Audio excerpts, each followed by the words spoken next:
Mythos Busters, investigating the mystery, monsters, and madness of Arkham Horror, the card game. Hello and welcome to episode 7 of Mythos Busters. I'm Sean. We've got a high and tight crew. Oh man, that intro's not making it in. It's not gonna do it, guys. God. No, keep it. I'm Nick. Fine. Nick's here. Who cares at this point? I have no pride. Woo! Ian is here tonight as well. How's it going, Ian? Hello. If I haven't mentioned it, I don't even know what I did when I stumbled down the verbal stairs there. This is episode 7 of Mythos Busters. And Tom is unfortunately not with us tonight. He's en route from his latest, I don't know, whatever he was doing in the area he was in. It was probably awesome, but he's headed back home at this point. Yeah, it just proves that we just fall apart without Tom here. So episode 7 is last episode confirmed. No, I never argued that wasn't the case. So, tonight we're actually, speaking of high and tight things, tonight's episode's hopefully going to be a little bit on the shorter side. I know the last couple have gotten a little on the anti... What's the opposite of brevity? Longevity? Long-winded? Yeah. Sure. They weren't short. But tonight should be a little bit shorter. So we're going to talk about the latest guest article for Normal. We've got a couple news pieces. And then the meat of tonight's episode is going to be a live deck build. So we talked about deck building last episode. Tonight, we're going to put that into practice. We're going to pick a random investigator and build a deck for said investigator live on air. And hopefully it'll be useful to people. I know I'm going to... I think the goal here is to then take that deck, play with it, and then report back next episode, right? Yeah, I think that would be a good idea. Assuming it's an investigator anyone has any interest in playing, which someone would. Yeah, I'm really curious what investigator we're going to end up with, because if it's one of our precious ones, then there's going to be some fights going on, I think. There probably will be. Well, and what? We got 3 out of 5 here, so our odds are good. Yeah. So, Nick, why don't you talk us through our latest guest article? Sure thing. This guest article is titled High Class, and it was written by James Phillips, published this last Friday. In this article, James takes a look at the 5 investigators in the core set, their classes, their primary and secondary class, and kind of what that means for each investigator as far as their identity and how their decks are built and played, that sort of thing. And one of the points that James brings up is that with one core set, and like we talked about in our last episode, the limited deck building options there, investigators don't have a very solid identity to them. But once you get your second core set, that opens it up a little bit.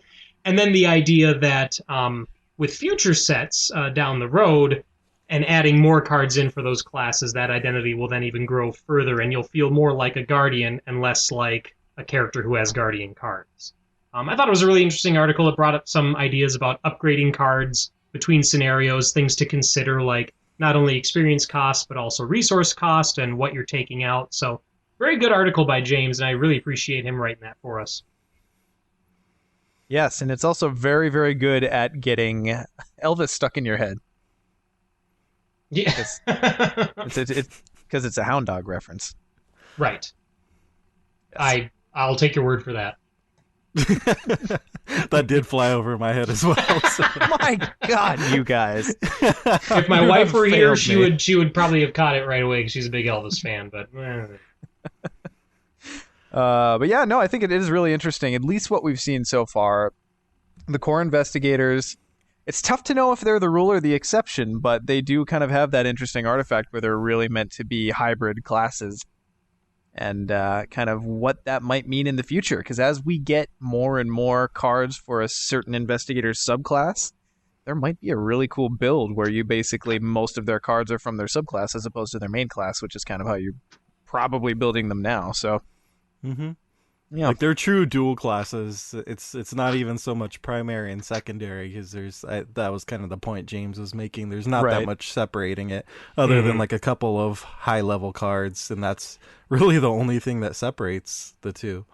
Right, yeah. Yep. And he even outlines in the article that there's a limited number of those high level cards. A very limited. I think there's 7 in one core set. So really the amount of exclusivity is considerably low with this core set. But again, future sets will expand upon that and we'll have more of an opportunity to make Roland feel more like Roland, that sort of thing. Yeah. Yeah, I mean, at this point, you could totally make Skids like an alternate reality where he's masquerading as a cop. He has a police badge, a beat cop following him around. If you want to go that route, you totally can. Right. I like that idea. I like that kind of headcanon that Skids has is a history with the police force. I like that. Yeah, or like one of those movie plots where they get roped into helping the cops as a way to rehabilitate their one last chance. Yeah. All right. Well, definitely, if anyone is interested in writing for Mythos Busters, we appreciate James' article. I found it a very fun read. If you'd like your article featured on our website, please do write for us, and just check out on our website how you can do that. Yeah, and that's nothing from Nick there. Yes, no, definitely. We're always looking for more guest articles. We try to do one every Friday. We missed a week just because we didn't have any new ones that week, so that's fine. But Mythos Busters Podcast .wordpress.com is where you can find that, and that article with all of our guidelines is the top article on the page, so easy to find, and we look forward to hearing from you. Also, just go out there and read them, because that's kind of what they're about. All right, well, moving on then to the news. In Tom's absence, I'm going to turn it over to you, Ian. Okay, so we did get a couple of news articles kind of following in the official release of the core set. And the first one is kind of the big, exciting one, which is looking more into the Dunwich Legacy, which is currently on the boat, so hopefully it'll be coming soon. Hopefully sometime in December, cross your fingers. So this one is called No One's Perfect. And this is kind of an odd article, just as they even mention in the article that this is possibly the first time in card game history where a preview article is not focusing on the nice, powerful cards you can add to your deck, but rather some nasty stuff that's going into your deck. And the weaknesses are really, I'd say, one of the signature things of this particular card game that I can't really think of other card games that have anything that similar, which are these bad cards that are permanently living in your deck and stalking you. And so this article really is kind of emphasizing that this game is all about putting you in the shoes of the investigator, and unfortunately that also includes putting you in their kind of shoes as they deal with their kind of personal demons or whatever they may be. So you also have to deal with their worn out insoles. Yeah, that too. So this one goes through kind of each investigator in turn, and as a side note to the weaknesses, kind of the big exciting thing for this article for, I imagine, most of the community is that we found out all of the investigators except for one, I believe, because we knew Jim previously. I think, was he the only one we knew from Dunwich? Jim and I think Zoe were spoiled. Yeah. And Zoe, that's right. So we learned the identity of two other ones. So the first one is Rex Murphy. So if you're familiar with kind of some of the other Arkham Files games, he's the reporter. And so first they kind of, because this article is focusing on the weaknesses, they focus in on his weakness, which is called Rex's Curse. That's kind of what he's famous for in kind of the mythology, is being cursed, having bad luck. So Sean, did you want to read his curse? I can do that. So Rex's curse, as you may have guessed, is a weakness treachery. It is curse traded. Revelation: put Rex's curse into play in your threat area. forced. When you would succeed at a skill test, return the revealed chaos token to the bag and reveal a new chaos token. If this effect causes you to fail the test, shuffle Rex's curse into your deck. Reverse Wendy. It is reverse Wendy. That's nasty. And the fact that it keeps cycling through, if it Yes, doesn't hurt like you're not done with it after the first time. But it's actually kind of a brilliant way to emulate what Rex has done in the other games in a card in this game specifically, because at least what he does in Eldritch is he starts cursed, right, where his chances of success are basically reduced by half. Am I remembering that correctly? I can't remember. I think it's you get to choose to take on a curse in exchange for some good stuff, but yeah, and then that curse is just going to live with you until you get rid of it. Yeah, so and this is interesting because it's going to disincentivize draw even more, right? Because if this is getting shuffled back into your deck is getting smaller by the minute. Right, yeah. And that's what I was going to bring up is like, this is a weakness that I would almost want to keep in my opening hand. Like, I'm going to house rule it to where I can hang on to this, and just so that it's back in my deck immediately when it has, when it's still a high number. Because, boy, when you get down to those, 10 cards or whatever in your deck, and if you still haven't drawn that curse, then you're probably going to get it twice in quick succession. I kind of feel like you would want to try to burn this, like do some tests that doesn't really matter that much, just to try to get it to go off and get rid of it, so that this doesn't bite you when you're trying to like take on a big monster or something or run away. It's when you start investigating fully discovered locations or fully explored locations. I'm going to investigate here. There's no clues. I'm going to investigate. That's when you start getting I'm the just Elder waiting Sign for letter. a piano to drop on my head. Yeah. We're going to knock out the easy on this location here. So it is possible to see what Rex's card reads, although it's a little bit small. So I will take that upon myself, so I'm not asking you guys to strain your eyes. But I believe he has a reaction that's saying after you succeed a skill test by 2 or more while investigating, you're going to discover 1 clue at your location. So it's basically kind of a clue accelerator, but you have to succeed by a certain amount, which looks like it's 2. So how do you guys feel about that? Like, as a mechanic, how do you feel about that being his core ability? Because I'm not a big fan of it. I mean, thematically it fits. He's a reporter. He's good at digging for the truth. He's good at acquiring information. It's tough, though. It's tough.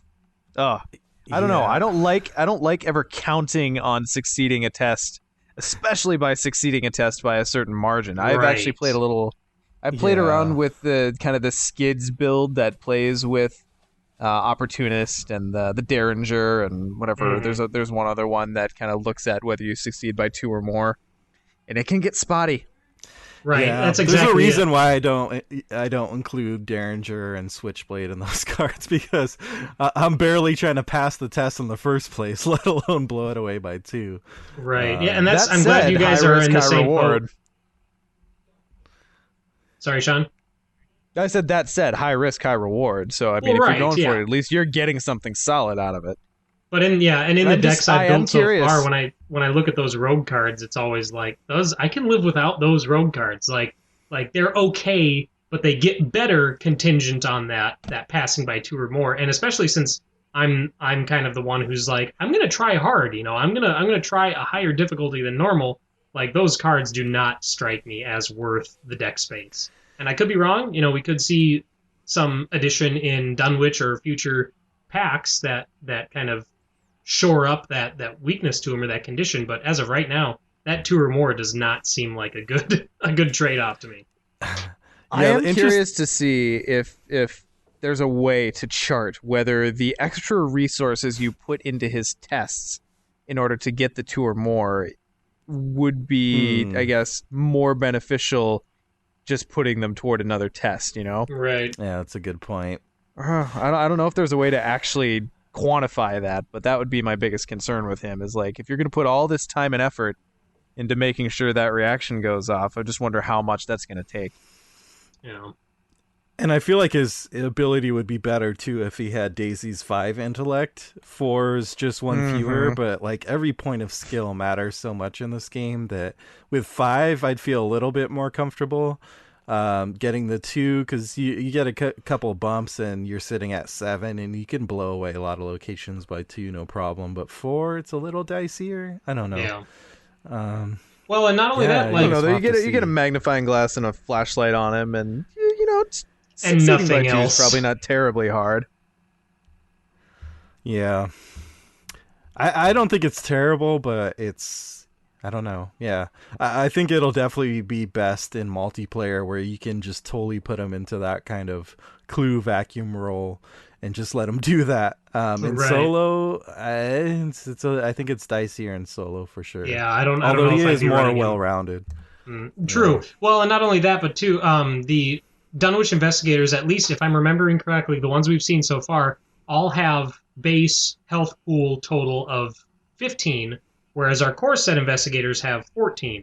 So maybe that could be part of the reason why his ability, and I guess I'm not 100% sure on the other investigators' abilities, like how powerful or how consistent or reliable they are, but that could be why his feels a little bit more of a gamble, because he can soak more damage. And again, it's only 1 point, but that does make a difference when you think about balancing.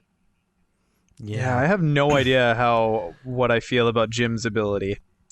Because at least in the pool we're dealing with so far, the skull token is the special symbol that seems to show up the most. So that at least seems okay.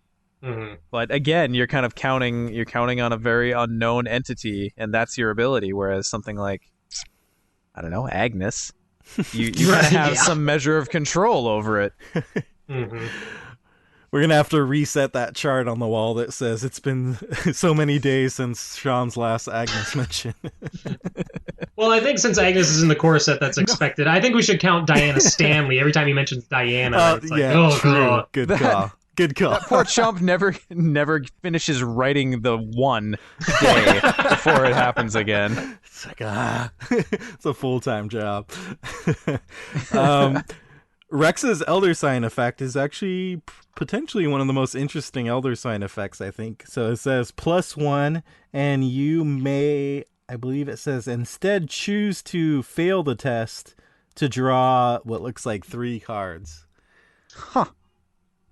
And I think that's a +2, not +1, if my eyes don't see. It looks, that blurry squiggle looks very similar to the blurry squiggle in the ability above him, so I'm going to guess it's a 2. Yeah, I like that one. I don't know how I feel. Like I guess I do. It's interesting. Drawing 3. Depends on what you're drawing. Yeah. Yeah, God, if you draw drawing the curse, that on an investigation, then yeah, I'll probably take the cards. But if it's some life or death thing, then probably not. Obviously. Yeah, I don't know. I'm a pretty big fan of that Elder Sign effect because it's a +2, which boom, hard stop there. That's fine. +2's good. And then you're offered the choice. You can choose to fail the test. If it's not advantageous, you never have to. If this is like a 1 clue investigation check and you're short on cards, be like, yep, draw up. Well, and not only that, but I like it. And this is, of course, only going off of the scenarios that we've had thus far. But how often? Because this seems like a late game ability. Like, you don't want to trigger this early game because you probably already have a pretty good hand size, and it's more like when you're out of cards and you want to refill. But then again, how many tests late game are you willing to fail? Like, how often? Like, usually when you get to a certain point, it's like, I need to hit every test. And maybe those are just the games I'm running. But it's a weird, like, there's kind of a weird dichotomy. Play better. Yeah. Maybe I should stop playing on hard, I guess. I don't know. No, I think that's valid. But it's just a choice. It's flexibility. If you need the cards, you have the option. If not, just take the +2 and go on your merry way. I mean, it's better than most Elder Sign abilities in that way, because most of them are just plus whatever, and there's nothing, kind of nothing. Or even a 0, and you're like, thank God it's a 0. Right, Wendy. Right. Okay, so that's kind of Rex in a nutshell. It'll be interesting to see how he shakes out compared to Daisy. So next, It goes into Jim, who we have seen his investigator card before, but this is the first time we're seeing his weakness, which is called Final Rhapsody. So, Nick, did you want to read that one? Sure. Oh my god, I love the art for this one so the much. art's amazing. The art is awesome. It reminds me of the Halloween victory stances for Overwatch, Yeah. where you end the game and the little victory poses as the character is basically just in a grave with some of their stuff nearby. Which I honestly I hate those victory poses because those headstones are so freaking big and they take up so much space. So when you have 3 people with those headstones, it's like I can't even see my Ana behind these stupid graves. Like, God. Anyway, Final Rhapsody. Treachery weakness. It has the end times trait. I'm very excited to see a card reference the end times trait. Like, that makes me excited. I don't think it'll happen, at least not for a while, but I think that's pretty cool. Its game text is Revelation. Reveal 5 Chaos tokens from the Chaos bag. For each skull or tentacle token revealed, take 1 damage and 1 horror. Ouch! That's in standard. That's 3. So big clarification here, and I actually am not sure of the answer. Maybe you guys are. Do you reveal all 5 at once without replacement, or do you reveal 1, put it back, 1, put it back? How does that work? Because if it's all 5 without replacement, this is way worse. Yeah, I don't know. Like, that's tough. I guess the way I have been reading it, it's been 1 at a time.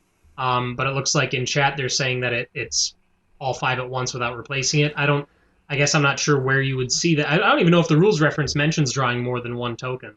But I guess I just err on the Grim rule and say 1 at a time. And Arkham's Razor. Yeah.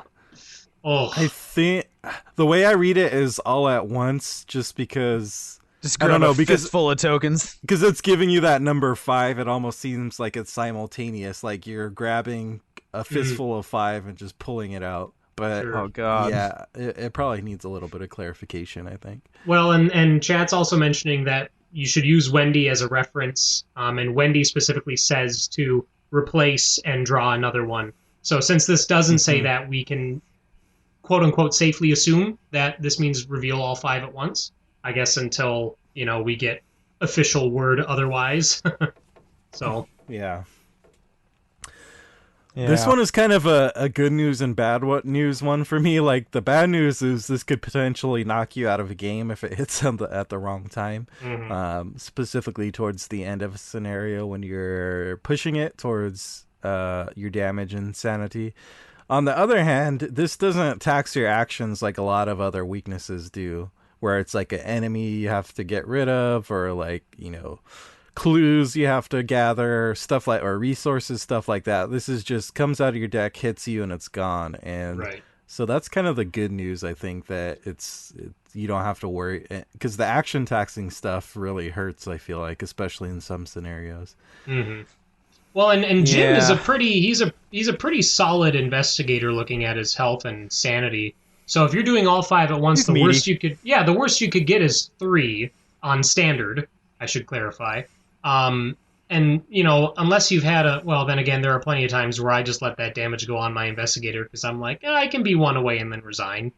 But yeah, like 3 is the most you can get with 5 at once, and Jim can take that, assuming he doesn't have anything else on him or much else on him. He can take that and be okay. So knowing that it's all 5 at once.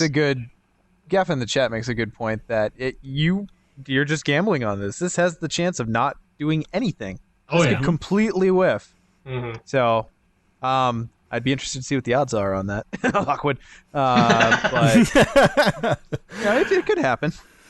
Yeah. I think I'd take this over a lot of the other signature weaknesses that are out there. I would take this over a lot of the basic weaknesses. That too. Too. Get rid of my hand? No, I'll just draw 5 tokens. That's fine.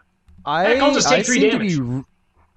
I seem to be really, really good at picking the matching basic weakness for the investigator that I'm building for. So God, what was it? I played Skids and I pulled. Is it Paranoia that makes you discard all your resources? That is rough for Skids. And then and this was real fun. So I pulled shoot, what is it? Haunt, whichever one makes you choose all but one card in your hand and discard them. Amnesia. Amnesia, thank you. Yep, I pulled that for Wendy. So basically, I had a handful of like 6 cards, pulled that. Next turn, pulled Abandon and Alone. I'm like, oh, come on! Yeah, there is definitely some elder thing watching over people's shoulders while they play this, because I don't know how the timing is always... I have to gripe about this one, because yesterday I was playing, I spent a whole turn using all 4 actions to gather resources because I needed it to play a certain card. And then inevitably I draw Paranoia at the end of the... Oh, jeez. That's the worst. It was 4 actions because of Leo, and so I was spending all that, and then boom, just gone. So yeah, I'm still bitter. So moving on from bitterness to fantastic things, we get our next investigator spoiled, and probably looking at my new favorite investigator, guys. Just gonna say that right now. This is Jenny Barnes. I can rogue, of course. Yeah. And her special weakness is searching for Izzy, and I'll go ahead and read this one. So, speaking of action taxing, this one says, Revelation, attach searching for Izzy to the location farthest from you. And then to get rid of it, you're going to have to spend 2 actions to investigate. You're going to have to succeed. And then instead of discovering clues, you'll be able to get rid of this. If you don't manage to do that, then when the game ends, you have to suffer a mental trauma if it's still in play. This is basically Jenny searching for her sister. And if she neglects that, it's not going to feel good for her. Yeah, so story aside real quick, do you guys know the backstory of Jenny and kind of what the deal is here? You said it's her sister? That's what it says in the article, yeah. It says, okay. Yeah, her sister's disappearance. Apparently she's gone missing. Maybe we'll find out more about that in the investigator book. I imagine we will.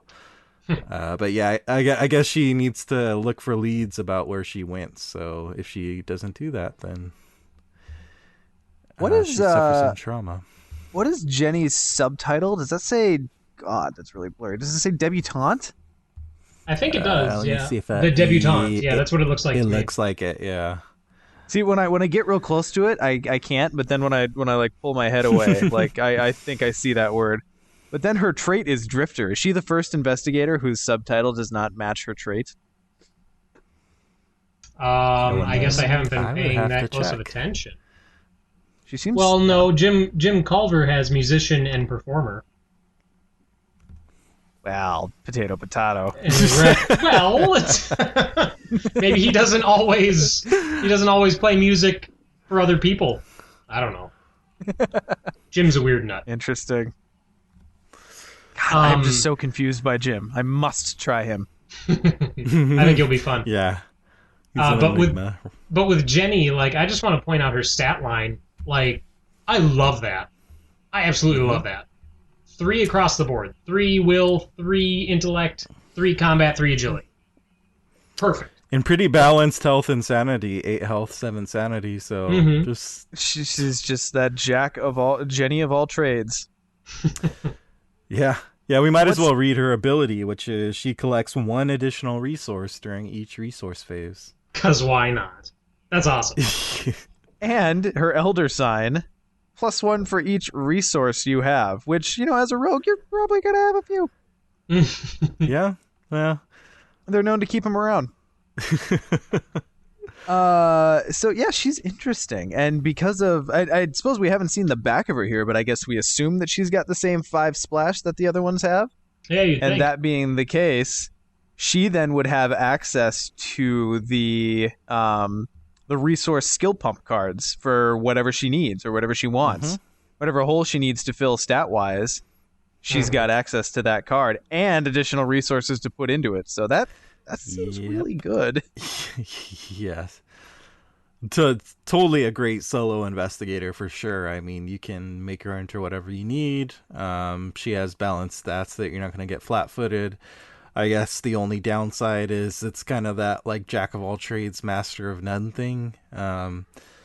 Like, she's not going to start off with like the high combat or high will that's going to be able to get stuff done without a little pumping. But overall, I still like her quite a bit for sure. But it also saves you deck space, because I think for a lot of the investigators, you, at least at this point in the game, are kind of incentivized to throw in some skill cards to maybe shore up their weaknesses. Because, you know, if you pull the Rotting Remains when you're playing Skids and you've got no will to chuck, you're automatically, is that a 4 test or a 3 test? But either way, you're automatically already taking horror. So without having to shore up any weaknesses, that seems all right. Yeah, with her, I could see building a deck, and I don't know if it'd be good or not, but running a deck that has one of each of the named skills that are specific to, you know, like Overpower, Manual Dexterity, and then 2 copies of Unexpected Courage, and feeling good, at least right out of the gate with that. You know, whether that be changed later on, but you know, rather than doing, like with Roland, I run 2 for Will, because Roland needs it, and it feels like he always gets, well, I think he actually has the same Will.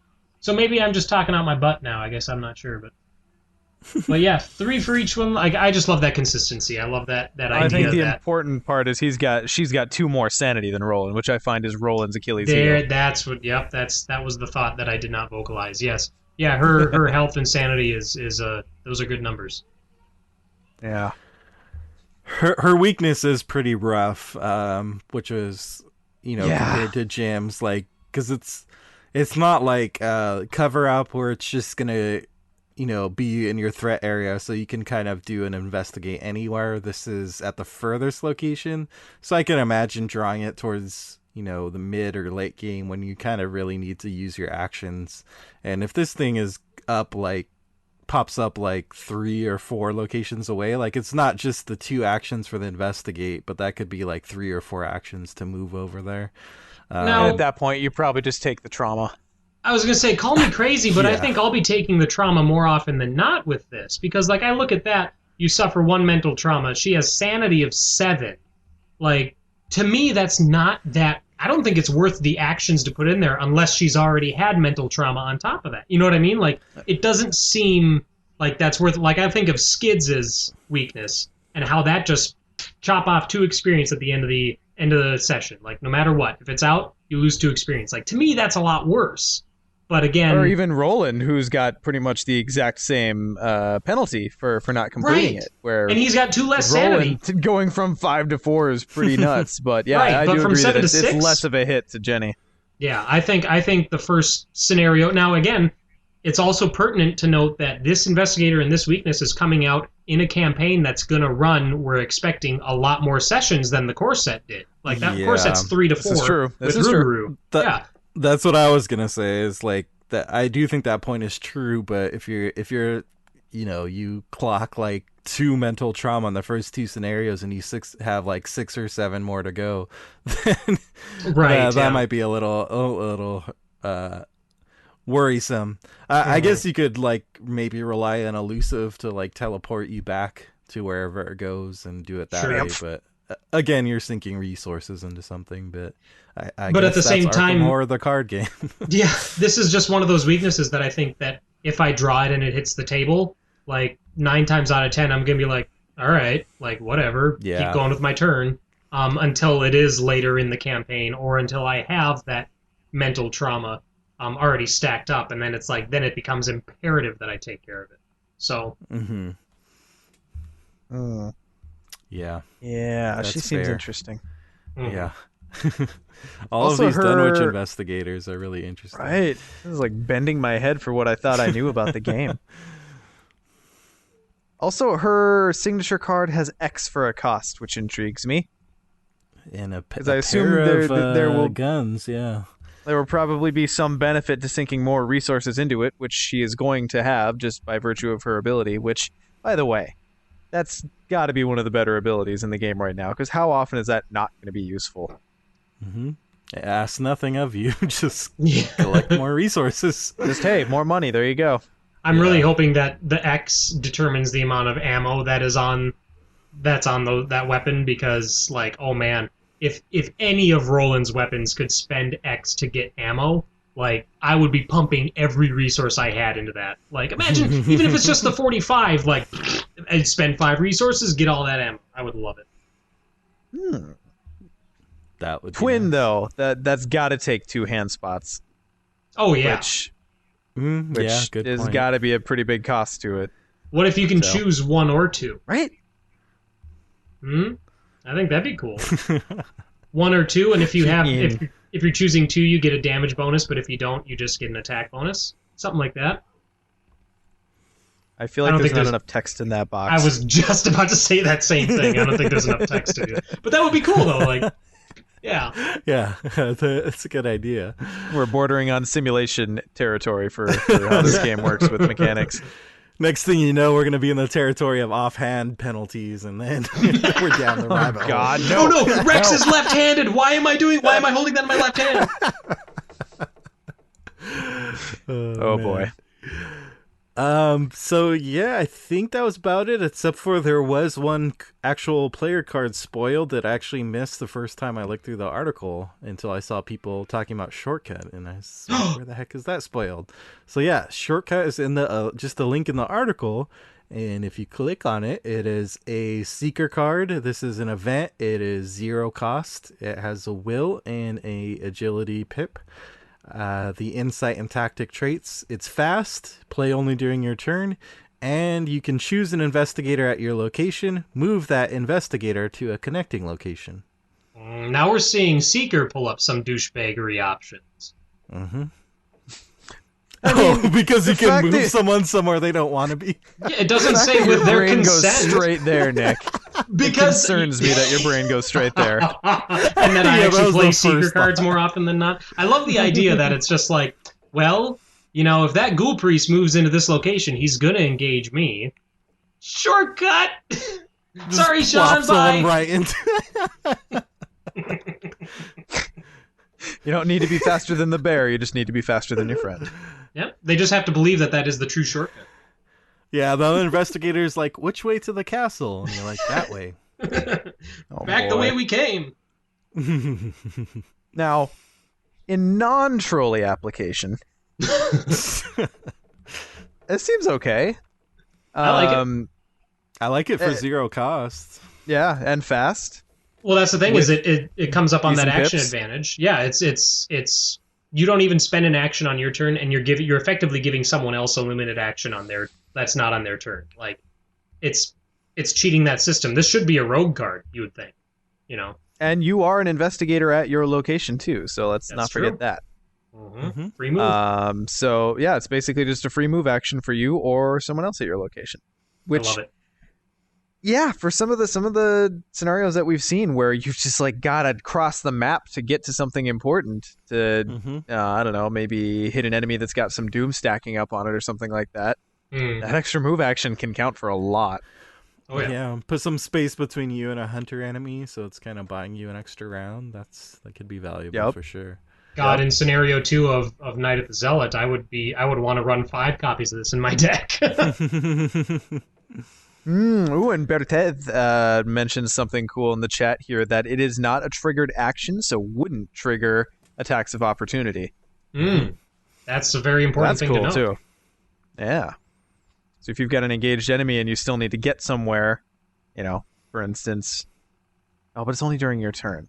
So that limits it a little bit. But still, no attacks of opportunity, which is always But that's good. really the only limitation other than it being a Seeker card. Like, that's really the only thing holding you back from anybody playing. Other than it being a Seeker card. Well, you know, because Agnes can't run it. Oh, that's true. That's all right, though. Agnes doesn't need to run from enemies. That's what investigators can, so... Right. Agnes just gets stressed out and blows them in the face. I mean, movement turns out to be really important in this game, so something 0 cost, I keep coming back to that 0 cost. Yes. Well, that and fast is what makes it such a power, like, such a good card, is that it's literally costing you nothing. Yeah. Yeah, so that was about it for that article. There is still, because there's 5 investigators, there's still 1 investigator who we don't know. They're keeping that one under wraps. Which would be the survivor, I gather here. Yep. Also, I just want to point out, I'm pretty sure Rex is the manager at my local coffee shop. God, that guy's a hipster. Look at that mustache. He waxes that thing for sure. Yeah, he does. All right. Anywho. So that was No One's Perfect. I am just beyond excited for this thing to come out. Hopefully it'll I know. be pre-Christmas. Get some holiday I'm hoping playing. so. Yeah. Okay, so the next article was basically the Rougarou release article entitled "Terror in New Orleans." And All right, first New thing, Orleans. first City thing I was on the move. I was very surprised that this came out so quickly. For those in the Lord of the Rings community, it's usually 2 or 3 months till these POD special scenarios come out, and this is what, a month afterwards. Mm-hmm. Yeah. Yeah. At least based on the precedent that, again, Lord of the Rings sets, because that's the closest analogy we have. Normally, the special event decks don't come out for probably 6 months after the event. Yeah, but it can take a while. I don't know what incentivized them to step up that timeline, but it's cool. More people get a hold of this because you can only play the core set scenario so many times before you're like, all right, I'm good for something new now. Yeah, agreed. Yeah, yep, and it definitely throws some new stuff without saying too much. It throws some new mechanics in there, so it gives you a new flavor for sure. So this article is kind of mostly a narrative. It's not really giving you anything new in terms of mechanics. So for those of you out there who just like mechanics and just cast aside the story, this one wasn't for you. But personally, I like that. It seems like this game is really... the marketing department is having a lot of fun doing marketing for this game, because they're doing a lot of this kind of like fiction and narrative stuff, more so than I've ever seen for other LCGs. So basically this whole article is just like pretending it's an article in the New Orleans newspaper talking about these investigators showing up to hunt down this creature, or rather whoever's doing these gruesome murders. And yeah, that's pretty much the whole thing. And at the end, it just says that the scenario is available. A killer stalks the streets of New Orleans, and the city cowers in terror. So, interesting story question here for you guys real quick. So now, I'm assuming that we've all played the campaign multiple times, like more than 5, right? Yes. The Night of the Zealot, yeah? Yeah. Mm-hmm. So when you guys are playing it, do you still, like, if you're playing solo, you're just by yourself playing it, do you still read the story stuff on all the, like, the act and agenda cards? Do you still read the flavor text on that? Good question. I don't, but then I found that because I skip it, I end up skipping other pertinent stuff, and then like 3 turns later, I'm like, oh shoot, I missed something. So, yeah, I think I tend to. That's all I had. It's I mean, it's sometimes a trap, like you're saying, Nick, if to just rely on your memory that you know what a card does. So yeah, that helps. I think it depends. I'm lucky if I get the card right when I read it 100%. Yeah, that too. I still play on TTS quite a bit when I don't have time or don't feel like getting on a full game, and so in that case, I tend not to read the story. Those tend to be more my testing games where I'm just testing a deck or testing a play style. And then when I'm actually playing on the table, I do still tend to read the cards. Sometimes I'll kind of just breeze over the campaign text, though, because I've read it so many times. But sure.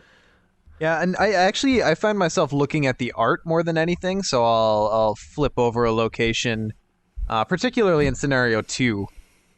Just because it's kind of you're getting to know Arkham a little bit better. So the second scenario is really kind of the different sections of Arkham, kind of more on the almost the Arkham horror board game level. So I've been kind of making sure I read the flavor text there and kind of appreciate the art and just become more familiarized with the setting. Yeah, scenario 2, I've run into it too, where it's like I spend my 2 clue tokens and reveal a cultist, and I'm like, oh, I've never gotten this one out before, and then I quickly read what it does and everything, and yeah, I still run into that with how many times I played that campaign. It seems like I always get Wolfman Drew. Yeah, he does like showing up, doesn't he? He's usually one of the top 2. Yeah, we should have a sadistic contest in the future where we make contestants recite the text of an act from memory. Oh boy. Jeez. Start reading up now. That's that would be cruel and terrible. unusual. Yeah, that is still. I think there's some wartime conventions against that kind of thing. Though I will say, just talking about the Rougarou in general, still, as far as single scenarios go, still my favorite. Having played through all 4 that we have at this point multiple times, as far as what it does, how the mechanics match what's happening, and kind of the variation that you can get within a single playthrough. Just a great scenario. Get a hold of it. Yep. Yeah, Rougarou is amazing. And it really, compared to, like, especially after playing the core set scenarios and then playing Rougarou after experiencing all 3 of the core set, like, it really opens up your expectations and blows them kind of wide open as far as what they're going to do with this game. Because it's totally different than anything in the core set, and it really shines through because of that. Mm-hmm. I know some people have talked about the narrative weirdness of traveling all the way to New Orleans in the middle of this night and somehow getting back, but it's suspension of disbelief, you know. Like if Radagast the Brown can travel across the mountains in a day, and if Littlefinger can travel across Westeros in a day, then I'm sure we can too. I just love the idea that, like, after they are done investigating Arkham, and they, like, especially if you take the resign option in scenario 2, then it's like, we better get down. Like, I heard there's some stuff in New Orleans. Let's ditch Arkham. We're going to go check this out. And they go to New Orleans. It's like, nope, we need to go back to Arkham because this place is even worse. They got monsters running around. So. I hear the local fauna is particularly charming. God, jeez. So that about did it for the articles.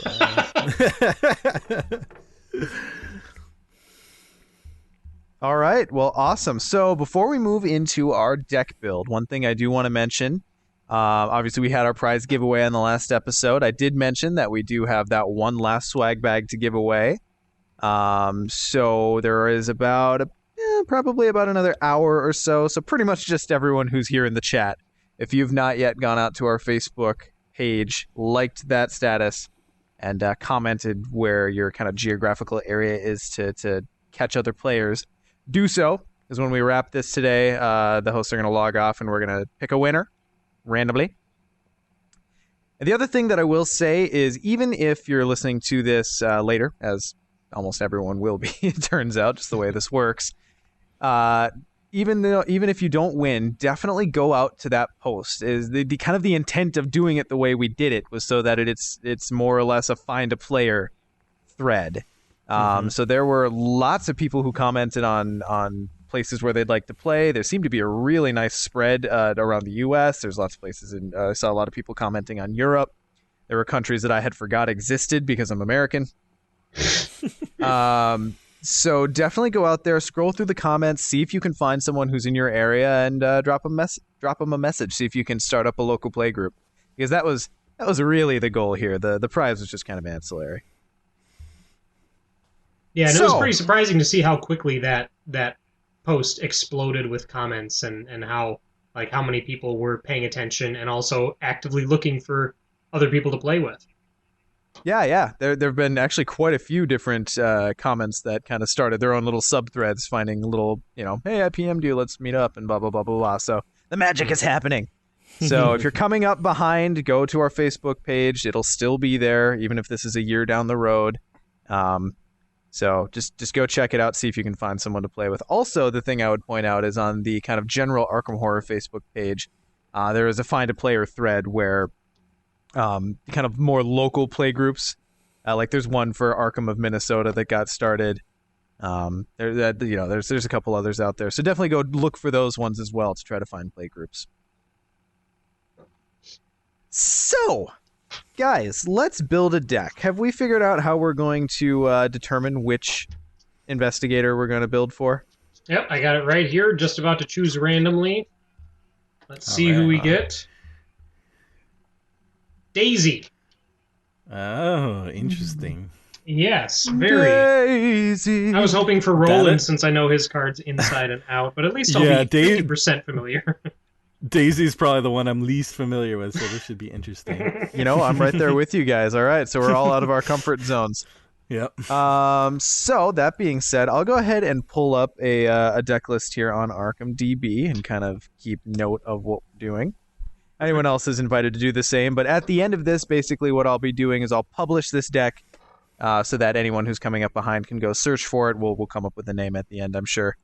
And definitely try it out, report back, make comments, tell us about changes that you would suggest, that sort of thing. Make it an interactive. Oh my god! You know, if I could log in, that would be helpful. It turns out. Hey, So- password worked. Okay. One of the things before we actually get started with constructing this deck, things to keep in mind, important questions to ask yourself before you're making your deck is, are you planning to play this with any number of players? Are you planning to play it solo? Obviously, how many cores do you have is a very good place to start too, because that's going to influence your choices. But really, like if you're planning to do a 2-player game and you're building a deck specifically for that, like that's going to change a lot of the choices you make versus solo. And then additionally too, is this campaign specific or is it one that you want to kind of use regardless of the campaign? And now obviously with the core set we're a little limited, but you know, as future sets come out, that's something you're gonna have to think about. Like, am I building my Dunwich Legacy deck or am I just building my, you know, Zoe's deck? So those are some things you want to think about. Definitely. So for our purposes tonight, I'm going to say that we're going to build with 2 cores because it's not really building without them. At least in the card pool we're dealing with now.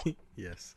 I'd say as far as, you know, multiplayer, single player, let's probably try to strike a balance. Maybe kind of make her an all-rounder. But I think the big point is when we talk about inclusions, we consider, okay, if we are playing single player, this is better, you know, so on and so forth. Right. And obviously, as far as campaign specific, well, we've got the one, so that's super easy. It is simultaneously yes and no to campaign specific right now. Schrodinger's campaign law. Yep. Okay, so here's a good question for you guys. So when you build decks, which approach do you take? Do you take the approach where you just go through the list of available cards, toss in everything you think might be useful, and then chip away at it?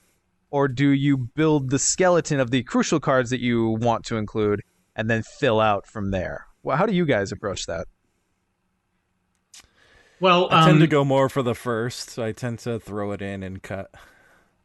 yeah, that's especially like with card games that have a larger card pool. That's definitely my approach. And I usually have a strategy that I'm trying to zero in on. So I'll separate all the cards that fill in that strategy, and then also some that support it, but maybe not directly. With Arkham Horror, it's a little different because our card pool isn't huge. So for this one, I found myself more like, okay, I'm going to spend most of my time looking at the main class cards and what I think is incredibly useful or necessary from there, and then I'll fill in some holes with the off-class and neutrals. All right, fair enough. Yeah, so I guess before we actually even select cards, we should talk a little bit about, like, Daisy. What are we trying to go for with this deck? What does she I do? guess what are some of the things we're thinking about before we start picking cards? Sure, fair enough. So Daisy, of course, is our Seeker, who also has access to up to level 2 Mystic cards. So it's interesting. Not to let it affect this deck build necessarily, but I find myself going pretty light on Mystic cards, at least when I've built it in the past. So obviously we can discuss which ones we want to keep thus far. But obviously looking at her stat line, she's an investigator, right? Like she's got a 5 in intellect. She's a clue finder. And then I think obviously her ability to get an additional action for tome abilities, it kind of points you in the direction, if you want to make use of that ability, you want to make sure you've got tomes out that have those abilities or those action abilities. So that's my take on it. Anything you guys would add? I think the interesting thing about Daisy compared to some of the investigators is she is actually potentially the investigator that has the biggest difference between the multiplayer and solo build, because in multiplayer you can really just focus in on the clue aspect, but in solo you have to kind of take into account how she's going to deal with enemies. Yep. Right, that's what I was going to say, is that her, like, roughly a huge chunk of the game is enemy management, and she is not good at that at all. So that's something you definitely want to take into consideration when building a deck for her. You're going to have to devote some serious card space to evading, combating, just getting around enemies to some degree. Mm-hmm. Agree. Okay, so kind of looking at, and this is only going to be her starter deck. We can talk about obviously what we'd upgrade it with once experience comes into the mix. But when we're talking about her just straight level 0 deck, what do you guys think are the key cards? 2 or 3, or maybe even up to 5 key cards that you just like straight up auto include because it's like, yep, this is a Daisy card. Dr. Milan Christopher, I think, is an auto include. Okay. So he's obviously our big meaty ally. Just to remind everyone what he does. So he is a 4-cost. He's got an intellect pip, 1 health, 2 sanity. You get +1 intellect, so it puts her from a 5 to a 6. And reaction after you successfully investigate, gain a resource. So I'm going to 100% agree with you there, Nick. That is completely wonderful work compression, in that she's going to be investigating anyway, and you basically double up on your actions by also getting resources with it. So, And I would even go... Go on. I was just going to say, I would even go so far as to say that he's a 2-copy, because he's one that he's going to change the pace of your game when he's on table. So he's definitely one that you want to have out and in your starting hand if you can. I'd agree with that, yeah. I would agree as well. All right, so 2 of on Milan. Christopher.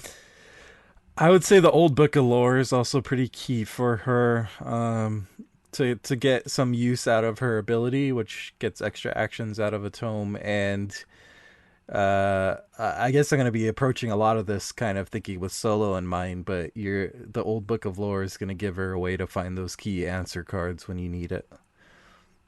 You want to remind everyone just succinctly what that does? Yes. So the Old Book of Lore is a tome. Most importantly, it costs 3. You can exhaust it to choose an investigator at your location. That investigator looks at the top 3 cards of their deck and basically picks one to draw, and the rest get shuffled.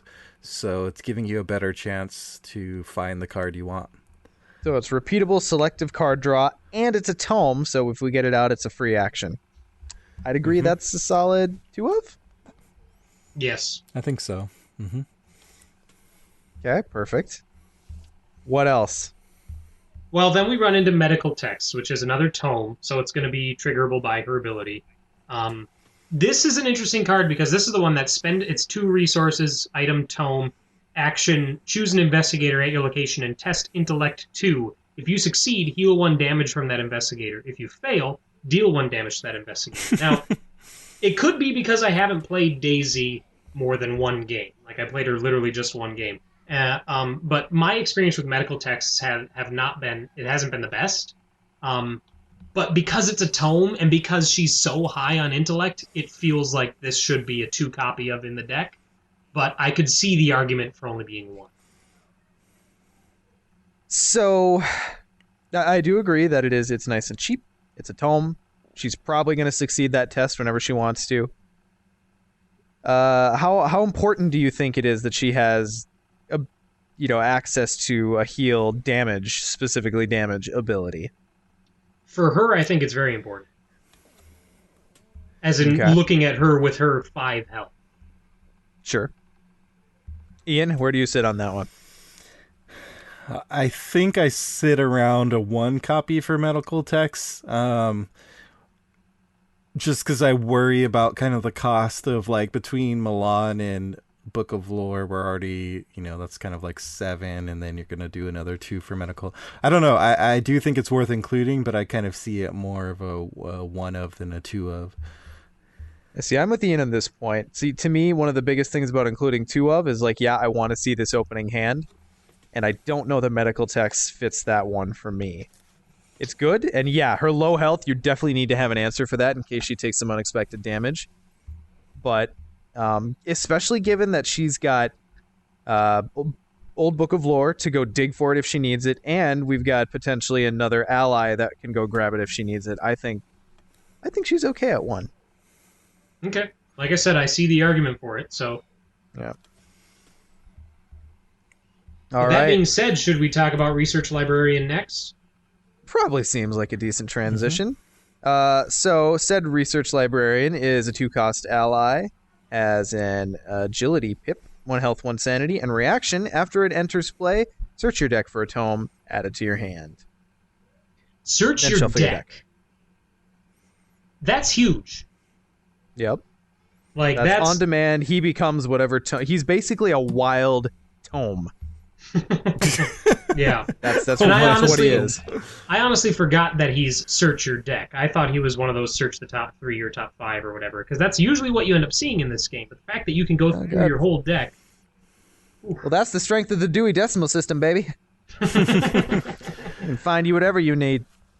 Wild Tome was his college nickname, I think. Love it. So this is interesting. So since we definitely want Milan Christopher, where do we think the research librarian fits in? Because obviously he's competing for that ally slot. I think he's for sure a one of, because again, that Wild Tome, that ability, he pops in, gets you what you need, and then the first time you take a health or a sanity damage, bye-bye research librarian. But do we want 2? What's the cost of pulling that second one when there's already one out, or when Milan's already in play? How do you guys feel about doubling up on him? I think it's smart to do 2, because it's a search your full deck for any tome. So if you get him out, like, you can pull the tome you're missing, you can pull the one you need, and then after that, it's just soak the next damage or sanity or horror that you're gonna take. Like, after he hits the table, there's no reason for him to be out there, other than to soak that damage. So I think having a second copy of Research Librarian, I think that's the way to go, especially with her, and the fact that, again, her ability to deal with enemies is significantly lacking. So having that one of that she can kind of soak with, I think that's very important. I'm with you there 100%, absent the ally slot. My only issue is if we've already got Milan out, and then we draw 2 of these guys, that's a sad story. Well, then you have 2 agility pips that you can toss to your next evade action. True. Ian, what are you feeling about this one? This is a really tough one for me. Yeah. And I've kind of been going back and forth in like the couple of DayZ decks I've built, because like on the one hand, we're kind of aiming to get Milan in the opening hand, in which case you have 2 dead cards. Now I know they're not really dead cards because they have pips. There is that. But I more and more I'm kind of seeing the cards that I just end up not getting to the table, and thinking about what could those cards be instead that would help me right now. So it's a tough one. On the other hand, yeah, I do like their role as kind of, if you don't get Milan, they're just kind of chumps that you can throw to the wolves, and they help you get a tome. If I was building the deck, this would be one of the cases where because it's kind of a bubble between 1 and 2, where I would throw in 2 and kind of mark it mentally like this is one to come back and potentially cut if we have to do cuts. That's kind of where I am at. 2 it is. All right. So one that I'm going to just go ahead and argue for here. Well, maybe argue for, but let's discuss it. Scrying. So scrying. To me, this, even though I argued in the last episode that I have a hard time going 2 of on this card, for Agnes, I would argue that scrying's a 2 of for Daisy. I think scrying is a 2 of for anybody who can use it. It's definitely a 2 of for Daisy because what we discussed about how vulnerable she is to enemies, like you want to be able to just keep bearing enemies potentially, or face them at the right time. So I have no problem with 2 scrying. All right. Perfect. Well, I had to fight so hard for that one. Get your argument out if you want to, Sean. Well, to me, it's honestly, it's the answer for enemies, because if she can see them coming in the encounter deck and just continue to bury them, then it's not the same as dealing with them head to head, but it's fixing the game in her favor, right? So it's a way to deal with enemies by not dealing with enemies. Mm-hmm. Which I think is best way something she super needs. Yeah. Okay. All right.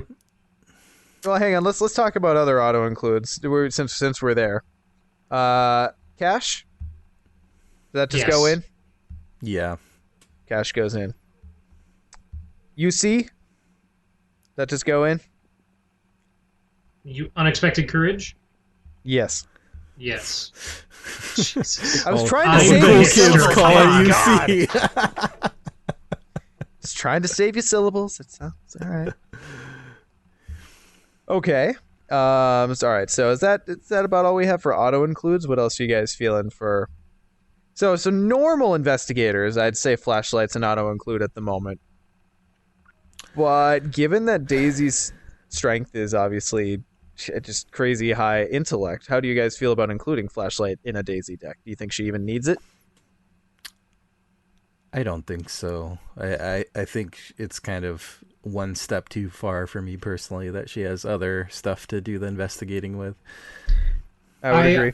I think that, yeah, where I land with Flashlight with Daisy is maybe one, but then often when it comes down to the wire, that maybe one, quote unquote, is usually the first one I cut. So I'm okay seeing Flashlight go. Yeah. And I think the other big thing is if we're trying to double down as much as we can on tomes, if we don't see her tote bag, then those hand slots get taken up pretty quickly. So keeping them open for, I guess the flashlight, it provides a benefit, but it's not necessarily a benefit we're reaching for. So I think keeping it out is a solid kind of along similar lines. What are your guys' thoughts about magnifying glass, which is the other option, but that's kind of the permanent +1 intellect boost? Yeah. So I'm more positive on magnifying glass than I am on flashlight. I don't necessarily think she needs it, but there are some advantages. So it's fast. It doesn't cost you an action. It's cheap. Mhm. And even if it is a little frivolous as far as kind of what she needs, there are, at least in the scenarios we've played so far, there is a treachery that can potentially make you discard an asset you control. And it's almost like a shield to your more important assets in that respect. Definitely. Yeah, I'd hate to have to ditch a tome to that. Yeah. So, I think one of for sure, I could probably be argued into two of pretty easily. I think one. I don't think we need to do 2 cards for this, but that's just my personal opinion. Yeah, I kind of think that I would sit around 1, I think. With Milan, hopefully she'll be at, if you figure maybe you get one or the other, that puts you up to 6 intellect, which is pretty good. One thing to keep in mind for magnifying glass, which I kind of didn't catch at first because I wasn't reading the cards well enough, was that it only applies while investigating. Mm-hmm. So I think I was playing the Gathering and I was like all stoked to go like persuade Lita with my high intellect, and she and your shiny magnifying glass. She wasn't impressed by my magnifying glass and my so yeah, that's something to keep in mind. But yeah, I think I'm good at 1. Maybe we bump up to 2 depending on how the deck shakes out. Okay, sounds good. So we'll toss 1 in there for now. Another one I'm going to make an argument for is, and I'm pretty sure this is going to be a pretty easy argument, is deduction. So this is the Seeker skill, has 1 intellect icon, and if it's skill, whilst investigating at a location, you discover 1 additional clue. So I just think, she probably doesn't need the icon, but just getting an additional clue for that action compression, super solid. What do you guys think about that one? I say it's 2 of. Ian, what say you? Do you think she doesn't need it? No, I'm fine with that. I the only reason I'm pausing is because I actually left it out of another build, and I'm trying to remember how that worked out for me. Oh. And I think how it worked. Was I an idiot? Pause. Yeah. I think, okay, so the reason why I left it out is because, again, I was kind of, from a solo perspective, I was thinking that slot can go to shoring up one of her weaknesses. But I kind of feel like the way to go with solo is you do need to shore up those weaknesses. Fast. But if you focus too much on the other stuff, you're going to get bogged down. Like Daisy literally needs to be hoovering up clues as fast as possible, get out of the scenario before she gets smashed into the paste. So that's a long way of saying, yeah, I support 2 deduction. Okay. Fair I enough. like the idea of Daisy Hoover Walker. That's She just goes hungry, hungry hippos all over those clues. So talking about then answers to enemies, I feel like one of the best options she has to answer enemies would be Mom oh god. or Mind Over Matter. Yes, mind over matter. You want that both took me a copies moment. for sure. The fact that it replaces both combat and agility for the rest of the round, and it only costs one, and it's fast. Oh, Yeah. There's no argument from me. You need mind over matter for Daisy. Cool. So let's kind of talk more since we're on the topic. Kind of what is the overall? What do you think the goal is for Daisy and enemies? What do you think is her best case scenario and how she deals with enemies? Is she just kind of slippery where she'll use her 6 intellect to evade and then go off and just try to get away from it? Or do you think she's ever in a situation where she takes them head on? I think with Daisy, it's totally dependent on what you have in play and what you have in hand. Like the fact that she's equally weak at both really is dependent on, do I have scrying and mind over matter versus do I have medical texts and a knife? You know what I mean? Like she, more so than I think any other investigator, is 100% dependent on the cards at the time when that enemy comes out. Well, sure. Well, that's why I ask. What cards do we want to put in the deck to see what she has?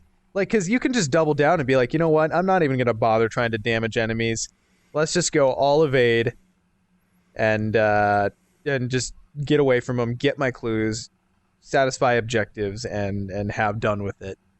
Or, conversely, do you go, all right, well, maybe I'll throw in a couple options for those times where I can't get away and I need to address the enemy.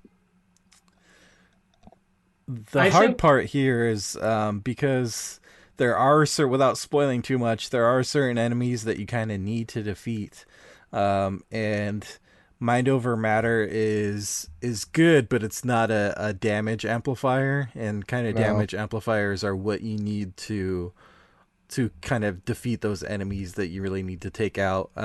So in solo, I've tended to run Shriveling with her as kind of her best option. The one pause I have there is what I was mentioning before, is every step you take to, every batch of resources, every card you take to deal with the enemies is one less that you're using to kind of do what Daisy does best, and kind of just plow through this scenario as fast as possible. Yeah, I would say, and I'm looking at it from the idea of looking at Daisy and what cards she can have. Like her classes are Seeker and Mystic primarily would rather blow up enemies rather than sneak by them. So that alone, to me, says that we want to focus more on combat than evasion. So then that leads to the question. So we've got Mind Over Matter, which I think is flexible in that it works either approach. So totally fine having that as an answer. Do we throw in Shriveling, which I think is her best damage option? Does she have the willpower to make it worth it? With some guts. Ian? There's a couple. This is really the investigator that's hardest for me. The rest would have been pretty easy. We can tell. Yeah. Normally you're really decisive. Tonight you're just like, I don't know what Daisy does to me. She just reduces me to a mess. But there's kind of two ways to go. There's the guts, kind of conditional, like hopefully I'll have guts and use it when I need it. Or you can go the Holy Rosary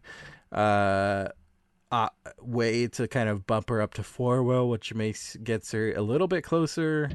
Potentially you could do both, but that's kind of getting a lot of cards in there. So in my past builds, I've kind of leaned toward the evadey Daisy. How'd you guys feel about trying out a more aggressive Daisy build? And kind of lean into it. Go 2 rosaries, 2 shriveling, and maybe a couple of arcane studies just to shore up that willpower and see how it plays. I don't know how I feel about 2 copies of arcane studies. Like my deck building strategy regarding those assets that are spend the resource, buff the skill, is one copy of each for each investigator. Like whichever ones they can get, put one copy of each in there, because they're ones that like I don't feel are necessary to take up an additional card slot, but are useful to have. But I can still kind of make ends meet without them. So I don't know how I feel about two arcane studies. I like the two holy rosaries, and I like the two shrivelings. Okay. So my thing with the arcane studies is it's a decent way to get on demand willpower, and it's just kind of you slap it on the table and then use it as you need it. So absent arcane studies, I don't think she's got quite enough willpower to really get a lot out of shriveling. So I'd want to put something else in that gets her willpower. So do we just go 2 guts? Maybe a fearless? Well, first of all, I don't know if we got Ian's buy-in on the whole aggressive Daisy build. I mean, my solo build was aggressive Daisy just because that's, like I'm mentioning, that's the only way to get through certain parts of the campaign solo. So you kind of have to do that. And the problem with the kind of dodgy Daisy is, you have mind over matter, but you don't have a way to recur that. So you can only kind of dodge around so much. He only has 2 agility, which hurts. In my dodgy Daisy, I went 2 hyper awareness to get that on demand agility. So I guess that's the real question is, okay, so Nick, from what I heard, you're okay with 1 arcane studies, and maybe we can argue for 2? I would argue for just 1, but that's just personal opinion. Okay.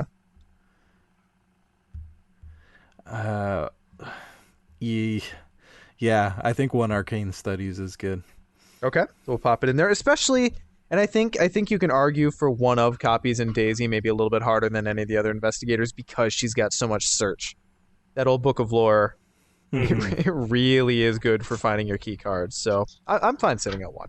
Well, and not only that, but I've made it pretty apparent, I think in our last episode, and also a lot on our Discord channels, that I'm all about those skill cards. Like I tend to put a lot of those in there because not only are they a 2 buff to the stat that you need, but they also cycle and draw you a card if you succeed. So they thin your deck, they make your chances of getting cards that you will need better, and they're one of the strongest ways to buff a skill just straight out the gate.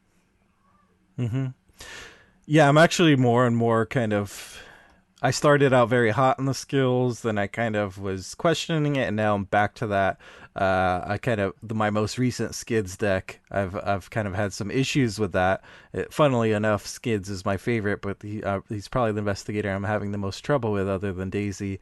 And I think cost curve is more important an issue in this game than maybe it's gotten credit for so far.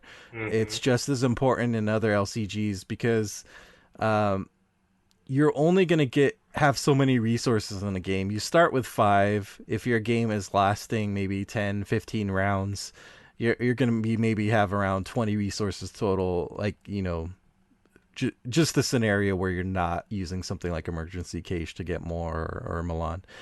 The point is you can only get so much out there, and so the skills are really asking nothing of you in terms of resources. And more importantly, every failed test is basically a wasted action and getting you closer to losing.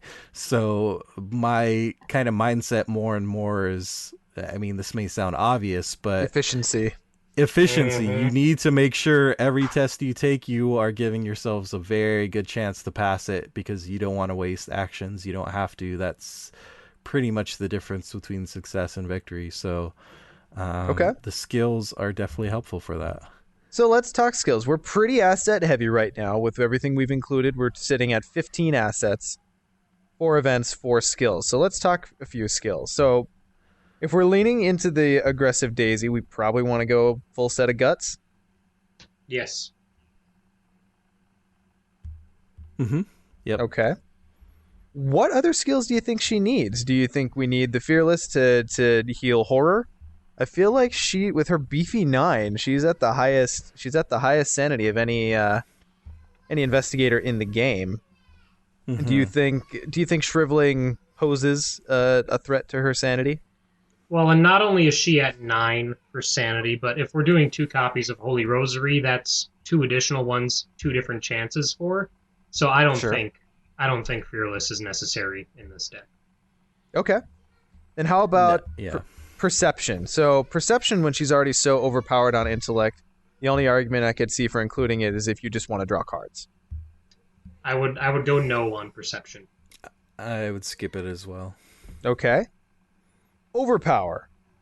So since we're kind of leaning into the shriveling, do we think she needs any actual combat ability? Probably not so much for the actual fight attempts, but maybe for treacheries or anything else that might make her test combat. Do you think we need to include any overpower? Well, it's tough because the options that we have in her deck so far straight up replace combat. Like, they don't buff it. They just get rid of it. So I think putting Overpower, I don't think it's a bad idea to include Overpower, but I don't think we need to devote 2 card spots to it. Okay. Yeah, if I was going knife and trying to do that, and then maybe I might do more Overpower, but I think 1 is probably sufficient, if anything. Well, do we even go the 1 then at that point? I mean, I argue by your guys' logic that we just leave it out then. But if at the same time, if it's like that's one more thing that's one more fail safe. Okay. All right, we'll throw the 1 in. Okay. Yeah, I'm thinking about those really like small enemies that you don't want to hit with shriveling, but you know, kind of going off the logic I was saying where you don't want to fail tests. You know? Oh yeah, big man overpowering a rat. It's a swarm, to be fair. Yeah, that's very true. All right, so 1 overpower. How about dexterity? Do we think she needs the extra option for maybe some evasion? Or I suppose there are a few treacheries that... There are more treacheries that look at agility than there are ones that look at combat. I think one of on manual dexterity. There's one specifically that, you know, is kind of dealing damage. Actually, there's a few that tie agility to damage, and her health is only 5, so... I don't know. I'm kind of tempted to do 2, but I could be talked into 1 potentially. Well, right now we're sitting at 26 cards, and we're sitting at 7 skills. And not that that means anything in and of itself, but I just want to let you know of the deck composition currently. Yeah, I guess we do have the unexpected courage to fill in some holes. And we've also got the medical text if she takes some damage. And with the 2 research librarians, if we need it, we should be able to find it. We could also cut the overpower and do 2 manual dexterity. I don't know. Also an option. I like the idea of having 1 of each more than having 2 dexterity and 0 overpower. All right, so here's what we're going to do then. We're going to go 1 of on each, and everyone who tests this deck out, when you draw that overpower, I want you to think, do I wish this was a manual dexterity? Or vice versa. Vice versa. Yep. Mm-hmm. Yes, so when you see one of those, do you wish it was the other one? And let us know. All right, guys, we got 3 cards left. I think 8 skills is probably sufficient, so maybe we want to fill it out with a couple more events. So, kind of looking at what she's got here, what is your guys' experience been with Barricade? I still have no idea what to think about this card. I've used it once very effectively as Roland. I have never used it as Daisy. Barricade is one of those where it's like, I don't know, it's so hidden. Like scenario 2, it could be huge, but I don't know if 2 of, you know what I mean? Like it's such a weird kind of in that spot where like I could see 1 of easily, 2 of seems like a stretch, but at the same time I could think of other things that maybe I would feel better about having rather than Barricade. So I could be argued either way on this card. Ian, have you played around with it at all? I tend to do 1 Barricade, if at all, because it's one of those kind of very situational cards. Sure. I feel like it's one of those things where it could totally save you like 1 game out of 10, but there's going to be a lot of games, which has happened to me, where it just sits in your hand and doesn't do anything for you. Granted, it has 3 different pips, so it gives you some versatility. And I think I don't know. more than anything, So far, I haven't used it much. I guess, is the big problem. Like it hasn't really done much for me in the campaign as it is so far. it's kind of an avoidance technique, right? And if we're trying, Mhm. or at least trying to hedge a little bit more toward the aggression, or being able to handle things toe to toe, I don't think we need it. Yeah, and not only that, but if with this current build for Daisy that we're working on, if it had combat instead of intellect on its skill icon, then I would say put one in there. But the fact that it has will, agility, and intellect, like that to me, there's been so many times when it's been in my hand and I haven't even ditched it for skills, unless so it's. I think we're fine not having it in this build. You know what we call that, Nick? We call that a trap card, which is actually quite appropriate since it's a barricade. So let's leave it out. Yes, yeah. Thinking from a solo perspective too, it's like how often are you staying in one place for a long enough time to make it worth it? Right. I think more than anything, that card is map specific. Mm-hmm. Oh yeah. So if you've got like a bottleneck where you can keep enemies out, great. Sit down on that location and pluck up clues, draw cards, get ready, do whatever you need to do. But I don't know. Yeah, it is too situational for me and just kind of a generalist build. So let's leave it out. So here's an interesting one, and this is I'm still not sure how I feel about this. What do we feel about Drawn to the Flame in a Daisy deck? Love it in an Agnes deck. Have no issue with it at all. Do we think Daisy needs it to get those clues? So again, Drawn to the Flame, draw an encounter card, discover 2 clues. It is a quick way to grab 2 clues off of a high shroud location. You get locked down with those locked doors or the obscuring fogs. This is just like, quick solution, done. No, I don't. Even I more don't so think, than 6 intellect. I don't think Drawn to the Flame is. I think it's helpful, but I don't think it's necessary with this deck. I think she has enough options to just either brute force through the clues or to find them via other card effects. But that's just me. Oh, and to my mind, it kind of occupies the same space as deduction, right? Because you're taking one action, turning it into 2 clues. Kind of the payoff to deduction is that you don't have to see an encounter card. The downside to deduction is it is conditional on beating that test, which with Daisy you're probably pretty likely to do, but those tentacle tokens do exist. They show up.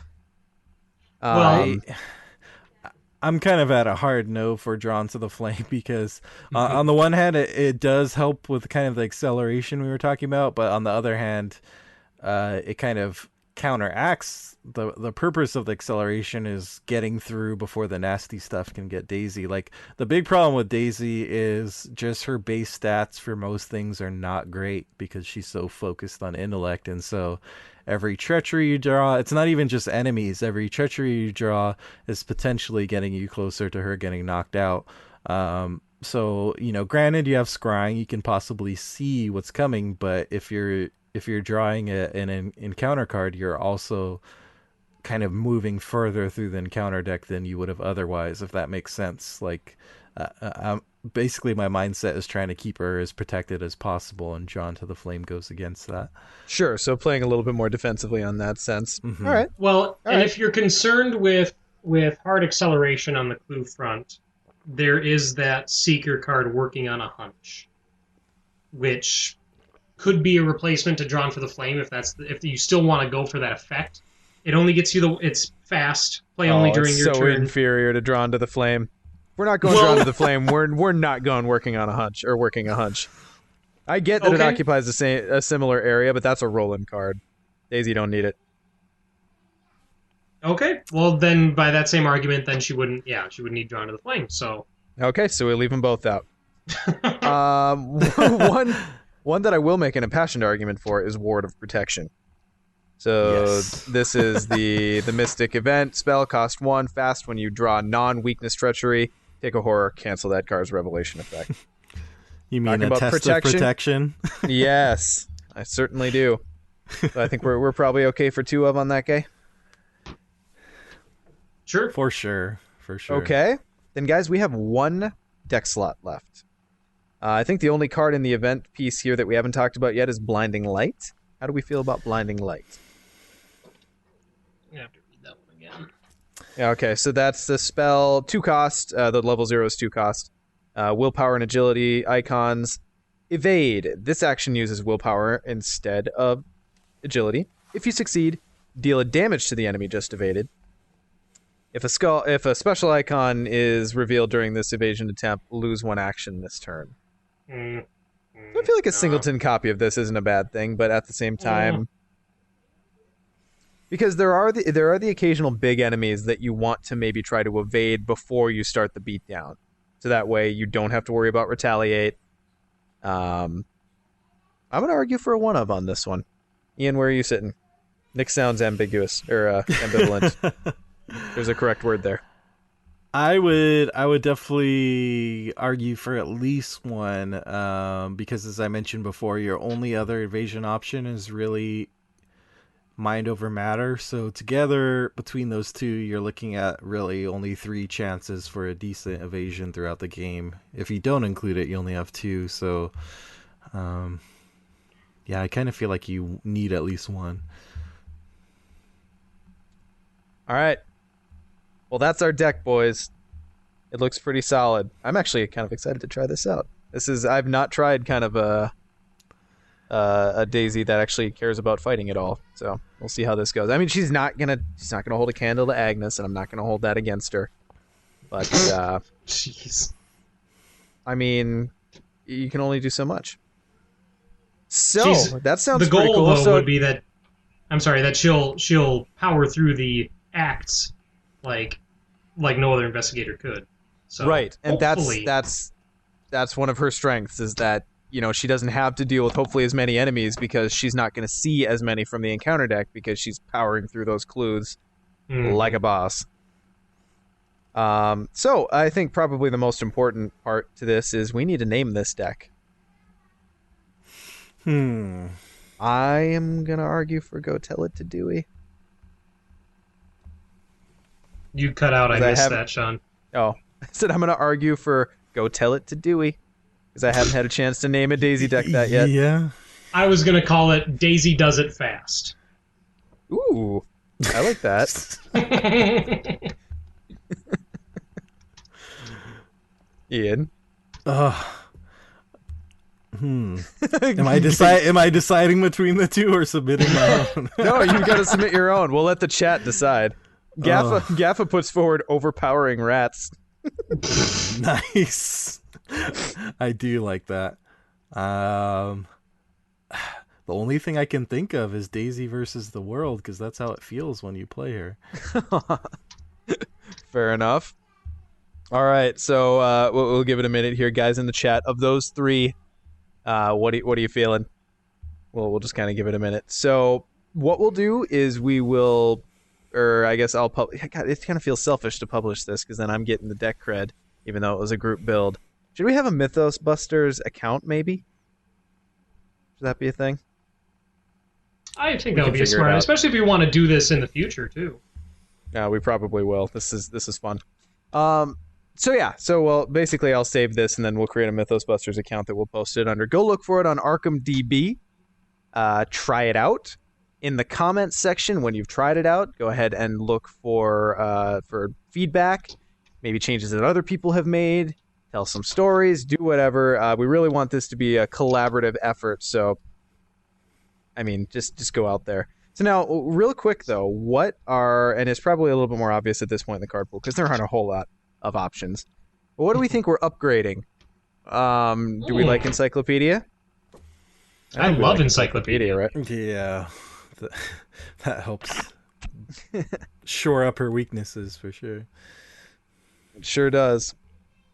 I'm trying to think what else. We might upgrade the magnifying glass, possibly, because that's a pretty quick, easy upgrade. The blinding light could be upgraded, just sight unseen. I really Disc of Insomnia? Really. Yeah, the disc is awesome for her, because that's doing exactly what we want, which is getting rid of enemies without fighting them. Okay, perfect. As far as the neutral upgrades go, do you think she needs either of those? The bulletproof vest or the Elder Sign amulet? I never take those for anyone. Right, I would say I tend to stay away from them across the board just because when I look at the experience cost, like I'd rather spend that 3 on something that's more suited specifically to my character rather than something that's just a general health buff. All right. Yeah, I generally don't take them that often. The only times I'm tempted are with Roland and Daisy, and the reasons why is because their respective 5s are just so squishy. Like, it scares me a little bit. But at the same time, for one more experience, you can get Cryptic Research. Which answers none of the same problems, but yeah. Yeah. It gets you to your prevention of those problems faster. Sure. Draw 3 cards. It is good, and if you're playing multiplayer, then you can help someone else dig. It's not a bad thing.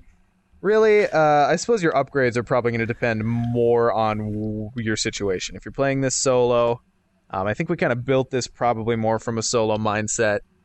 Your upgrades are going to be a little bit more, I don't know, just more shoring up weaknesses, I suppose. Survivability, yeah. Yeah. So, anyway, like I said, there's not a whole lot of choices to be made for upgrades, but that disc is it's Zamna? Is that... Yeah, I'm pretty sure that's what it is. Anyway, so the other thing I think we should do, since we're kind of outsourcing the work on playtesting this thing, is we should probably actually choose the random basic weakness so everyone's actually playing with the same deck. What do you guys think? That's fair.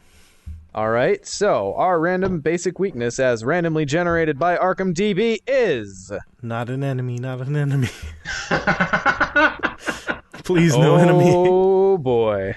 Don't do it, Sean. No, it's paranoia, which with Milan isn't great, but hey, it is what it is.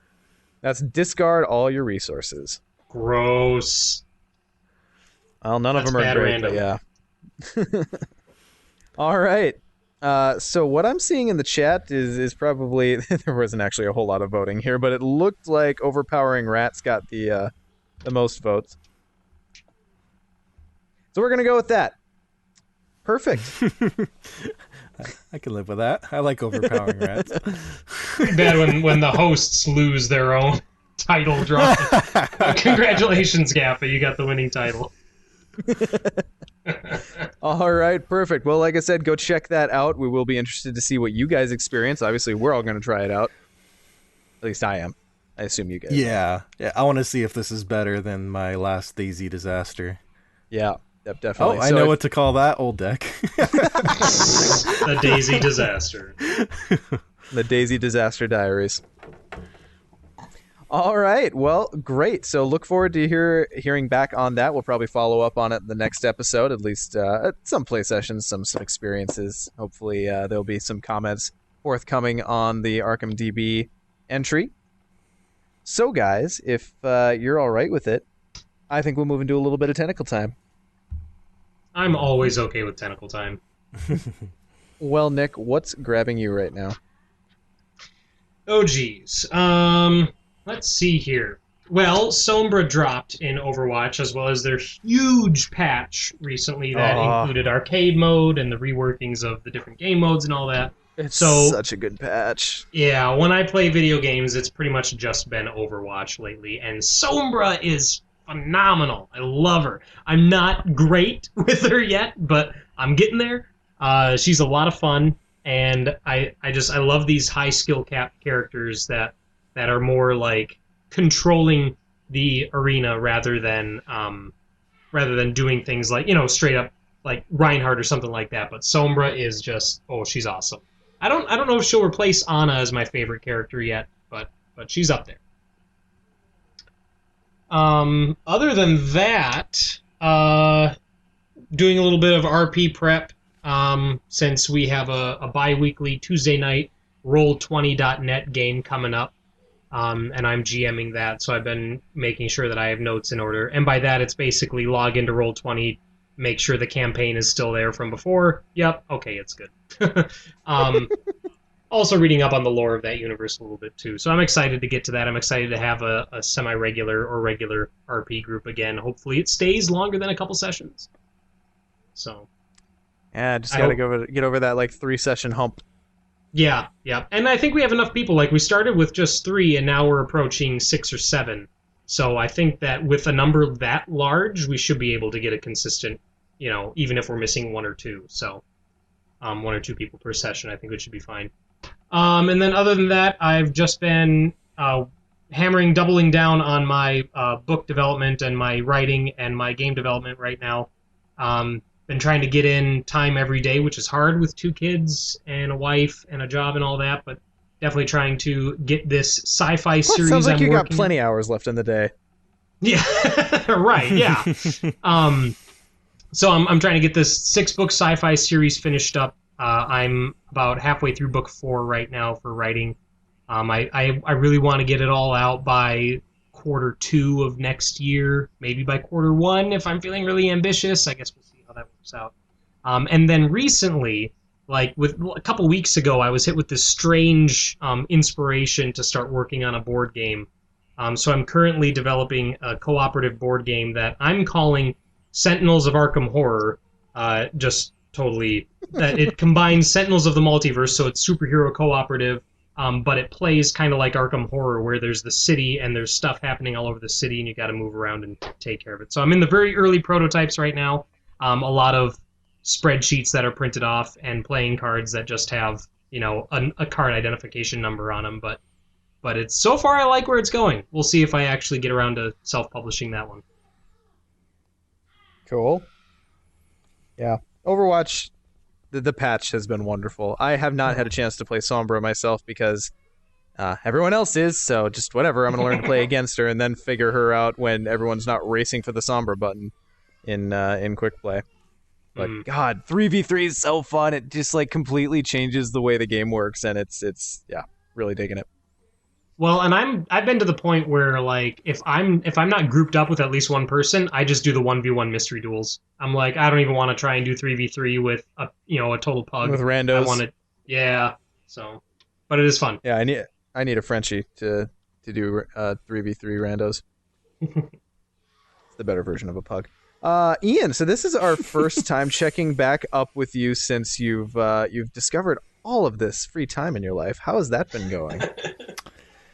Well, it's amazing how when you have sudden free time that it ends up getting sucked away by various things so quickly. It does go fast. Yeah, but it definitely has been good. I've spent a lot of it doing random chores that I need to catch up on and whatnot, but I look forward to tucking into more interesting things in the near future. The biggest thing that's taken up my time is the latest Lord of the Rings Deluxe expansion dropped this past week.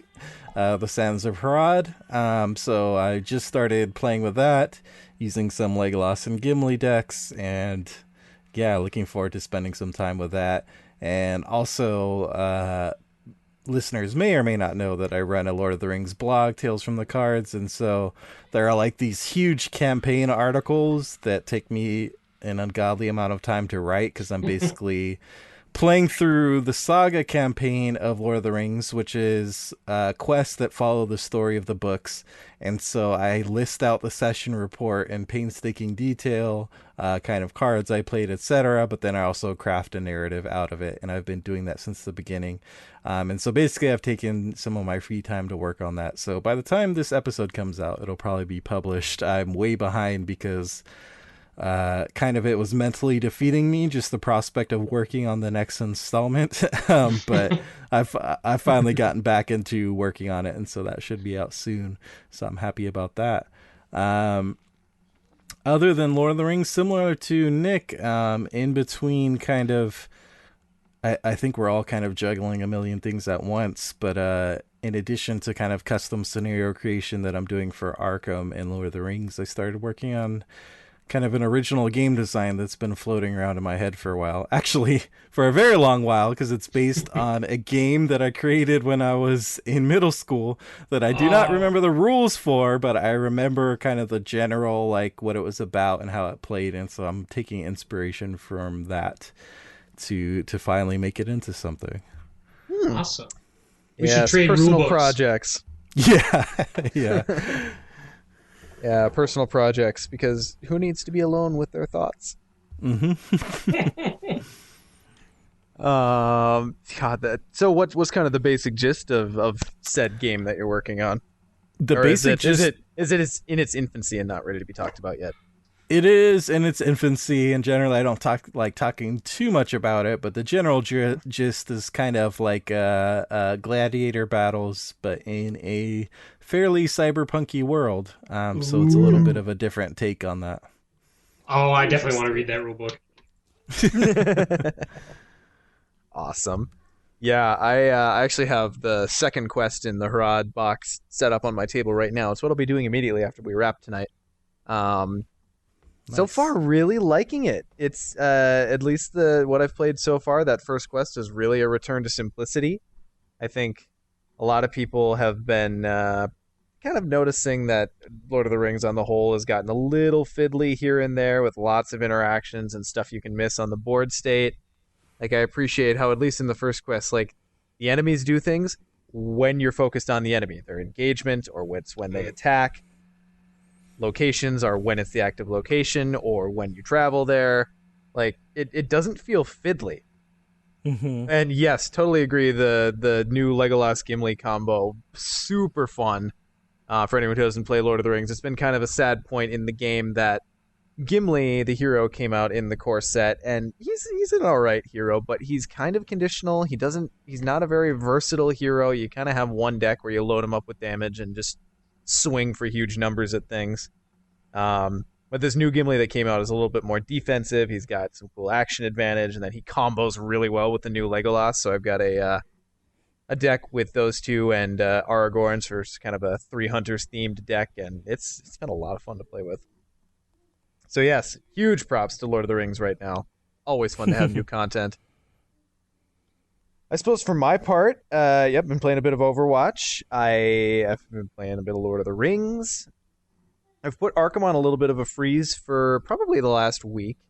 Not because I'm sick of it in any way, but I know I want to actively avoid burnout and not play the core scenarios too much to the point where I have no interest in ever coming back to them again once we move on. I don't want to get there, so I put them down before I got there. And hopefully that was a good move. So, and Batman listeners rejoice. Your moment has finally come. I'm super late to the party, but I recently picked up Arkham Knight for PS4. The third in, I suppose it's technically the fourth, but I'm not going to count Arkham Origins, in the Batman trilogy from Rocksteady Games. And oh my god, it's so fun. I loved the first two games, of course. Arkham Knight, the scale gets huge. You get the Batmobile. There's actually some really cool ongoing story. Like, Batman's sanity is kind of decaying throughout the game, and the game actually uses the medium of video games to give you hallucinations. Like, random just pops up in your view screen, and like you're not quite sure if it's there or if it's not. And then, oh man, I'm really, really enjoying that. And then, haven't cracked into it yet, but my only Black Friday shopping so far was to grab the definitive edition of Metal Gear Solid 5 for $25, which, I thought it was a decent deal. Metal Gear Solid's a really solid series, and I've been really enjoying the old boss storyline way more than the Solid Snake storyline. Sorry, OG Metal Gear Solid fans, but I'm really excited for you to finish that one and talk to me about it, because, like I said, I know some things about the story in that game. And knowing how invested you are, I really want to hear your thoughts on it. And I'm also, the true nature of this podcast reveals itself. From henceforward, we will now be a Batman podcast. So, Arkham Knight, Arkham Horror was fun, guys, but we got to dig into the real meat here. So, Yep. Yeah. We're now adding the K to the night, and so on and so forth. Mm-hmm. Drawn in like a blood splatter, like what the Joker would do, because we're classy. Right. Yeah, but even through that though, I'm in the busy season of my work right now, so everything leading up to year end is kind of crazy. So I'm putting in overtime. So I'm playing things here and there, but I'm actually pretty crunched on my playtime nowadays. So really looking forward to the new year. So that's it for me, guys. Any parting shots before we go? I think the one thing I'm going to remind people is, again, go check out that Facebook post. The contest will be closed by the time you hear this if you're not here tonight, but it should hopefully be a decent tool to go find people in your area, maybe meet up for some games. If you haven't had a chance to get a hold of the game, you might be able to find someone who's willing to meet you and demo it. So yeah, just go use that for whatever use it is to you. Nick, anything on your way out? I would just say, say to anybody listening that if you like this sort of episode where we build a deck on the fly, let us know what investigators you'd like to see us do, and then the next time that we're short a host or don't have as many articles to talk about, that sort of thing, maybe we'll look at that and doing it with the investigators suggested to us. I had a lot of fun. I liked it a lot. Cool. Yeah. And, I think the three of us in particular like deck building, so I'd be interested to see what the reception is. Ian, anything from you on your way out? Just had a lot of fun building a deck together and kind of getting some insight into how other people approach that versus kind of being in my own little my cave building decks on my own with my own little assumptions and preconceptions. Oh, and especially since this is kind of virgin snow, more or less, on this mountain of Arkham Horror. Because we've got Lord of the Rings pretty well figured out. There's still corners to explore, but it's a very well trodden path. Whereas this, like, anything could open up, and I'll be interested to see where we kind of land on for what's your asset event skill mix, what's X, Y, or Z, what's your cost curve, where that eventually lands. So. Yep, yeah. Definitely want to hear feedback from everyone. Yeah, totally. I feel like we're at the point in this game where we're all kind of, we've learned a lot so far, but we're all fumbling in the dark to a certain extent. And I think there are things about the game that maybe we're taking for granted so far that aren't true, and vice versa. So, just yesterday I totally revamped my Skids deck to add more skills and go that route. So, yeah, I just encourage everyone to keep experimenting and go beyond your comfort zone, just in case what you thought was true turns out to be wrong. All right, perfect. Well, sounds good, guys. Well, we'll hopefully catch Tom on the next one, and Scott, who was on last episode, I think we're probably going to look to have him on again. That was a good time, so hopefully look forward to him in the future. So that will wrap it up for episode 7 of Mythos Busters. We'll see you. Did you lose count? No, we're just bookending the crap. We started strong. We're gonna end strong, baby. So that is it for us tonight, guys. Thank you for joining us. We will see you next time on Mythos Busters.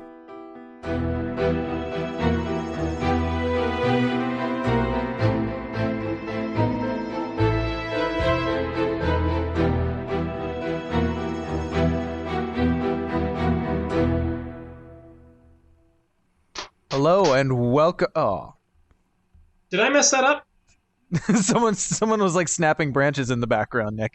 Yeah, that's me. Yeah, I got this huge pile of branches I got to snap up. Damn it.